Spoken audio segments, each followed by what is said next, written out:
Greetings everyone. நம்ம டெய்லியும் prelims and mains point of வியூல கரண்ட் அஃபேர்ஸ் ஆர்டிகல்ஸ் பார்த்துட்டே இருக்கோம். இன்னைக்கான ஆர்டிகல்ஸ் இருக்குது அப்படிங்கிற பார்ப்போம். ஸோ இன்னைக்கு ஆர்டிகல்ஸ் எல்லாமே சின்னதாக தான் இருந்துச்சு. என்ன அப்படின்னு பார்த்தோம்னா ஃபர்ஸ்ட் பேங்கிங் ரிலேட்டடாக, அதாவது பேங்கிங் செக்டார் ரிலேட்டடாக ஒரு ஆர்டிகல். என்ன அப்படின்னு பார்த்தோம்னா வாரத்தில் 5 நாட்கள் பணி, வருடந்தோறும் 17% ஊதிய உயர்வு, இந்த மாதிரியான ஒப்பந்தங்கள் ஒரு புரிந்துணர்வு அப்படிங்கிறது வந்துருச்சு, ஒரு அண்டர்ஸ்டாண்டிங் அப்படிங்கிறது வந்துருச்சு. யாருக்கு அப்படின்னு பார்த்தோம்னா இந்திய வங்கிகள் சங்கமுக்கும் வங்கி ஊழியர்களோட யூனியன் இருப்பாங்க இல்லையா, லேபர் யூனியன், அவங்களுக்கும் இந்த ஒரு அண்டர்ஸ்டாண்டிங் அப்படிங்கிறது வந்திருக்கு. ஸோ இனிமேல் சாட்டர்டேஸ்லாம் இருக்காது வங்கிகள். அதே மாதிரி பார்த்தோம்னா 17% அவங்களோட சம்பளத்திலேருந்து வருஷம் இன்க்ரீஸ் ஆகும் அப்படிங்கிறத சொல்லியிருக்காங்க. ஸோ இதெல்லாம் எப்போ அமலுக்கு வரும் அப்படின்னு பார்த்தோம்னா அரசாங்கம் ஒப்புதல் கொடுத்ததுக்கு அப்புறமா அமலுக்கு வரும். அதாவது ஒவ்வொரு சனிக்கிழமையும் விடுமுறை, அகவிலைப்படி உட்பட பல்வேறு விஷயங்களை சேர்த்து புதிய ஊதியம், அதாவது அவங்களோட வேஜ் ஸ்ட்ரக்சர் அப்படிங்கிறத, சேலரி ஸ்ட்ரக்சர் அப்படிங்கிறத மாற்ற போகிறாங்க.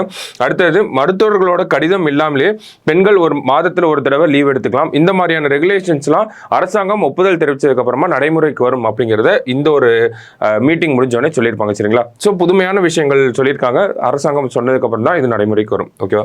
அடுத்தது யூபிஐ பண பரிவர்த்தனை.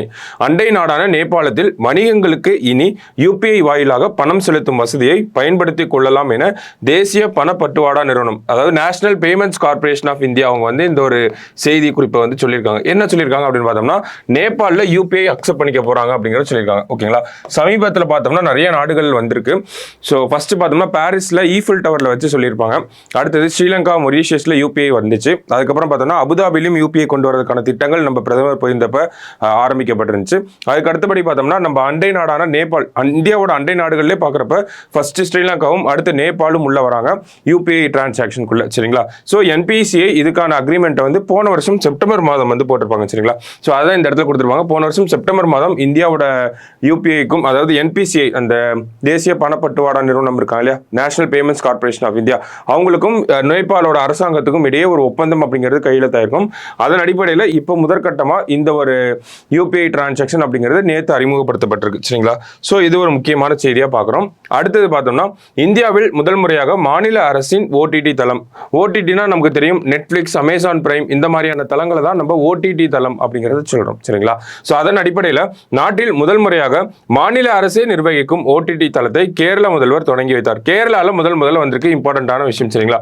அரசாங்கம் இருக்கு, ஸ்டேட் ஓன்ட், ஓகேங்களா, ஸ்டேட் கவர்மெண்ட் வச்சிருக்கக்கூடிய ஒரு ஓடிடி தளம் அப்படின்னு பார்த்தோம்னா இதனுடைய பேர் வந்து சி ஸ்பேஸ் அப்படிங்கிறத சொல்றாங்க. ஓகேவா? சி ஸ்பேஸ் அப்படிங்கிறதா இதனுடைய பேரு. இது யார் வச்சிருக்காங்க அப்படின்னு பார்த்தோம்னா கேரளா கவர்மெண்ட் தான் இதை உருவாக்கி இருக்காங்க. சரிங்களா? ஸோ என்னென்ன செய்திகள் கொடுத்துருக்காங்க அப்படிங்கிறத பார்ப்போம். எதிர்காலத்தில் மலையாள சினிமாவை தொழில்நுட்ப ரீதியாக வளர்ச்சியடை செய்வதிலும் இத்தளம் முக்கிய பங்கு வகிக்கும் அப்படிங்கிறத சொல்லியிருக்காங்க. திரையரங்குகளில் பரவலாக வெளியாக இயலாமல் தவிக்கும் கலாபூர்வமான படங்கள், குறும்படங்களுக்கு சி ஸ்பேஸ் தளம் மிகவும் பயனுள்ளதாக இருக்கும். ஸோ திரையரங்குகளில் வெளிவர முடியாமல் தவிக்கக்கூடிய படங்களுக்கு இது ஒரு பிளாட்ஃபார்மா இருக்கும் அப்படிங்கிறத சொல்றாங்க. திரையரங்கு உரிமையாளர்கள், தயாரிப்பாளர்கள், பிற திரைத்துறையினருக்கு வணிக ரீதியில் எந்த பாதிப்பும் இன்றி சி ஸ்பேஸ் செயல்படும் என்றார். ஸோ சினிமா துறையில் இருக்கக்கூடிய மற்றவங்களுக்கு எந்த ஒரு பாதிப்பையும் ஏற்படுத்தாதவர், ஓகேங்களா, குறிப்பா இந்த தியேட்டர் உரிமையாளர்கள், இவங்களுக்குலாம் எந்த ஒரு பாதிப்பும் இல்லாத அளவுக்கு இந்த ஒரு பிளாட்ஃபார்ம், இந்த சி ஸ்பேஸ் அப்படிங்கிற இந்த ஓடிடி தளம் இயங்கும் அப்படிங்கிற சொல்லியிருக்காங்க. மாநில, தேசிய மற்றும் சர்வதேச விருது பெற்ற திரைப்படங்கள், குறும்படங்கள் ஒளிபரப்பப்படும் அப்படிங்கிறதையும் சொல்லியிருக்காங்க. ஓகேங்களா? ஸோ இன்டர்நேஷனல் லெவல்லையும் நேஷனல் லெவல்லையும் இந்தியாவுக்குள்ள இருக்கக்கூடிய மிகச்சிறந்த படங்கள் எல்லாமே இந்த ஓடிடி தளத்தில் இருக்கும் அப்படிங்கிறத சொல்லியிருக்காங்க. ஓகேவா?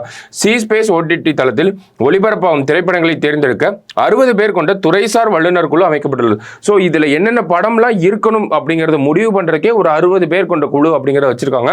ஏன்னா இது ஒரு அரசாங்கம் சார்ந்து இருக்கக்கூடிய ஒரு தளம் அப்படிங்கிறனால முக்கியமான விஷயங்கள்லாம் கரெக்டாக பார்த்து பண்ணணும்.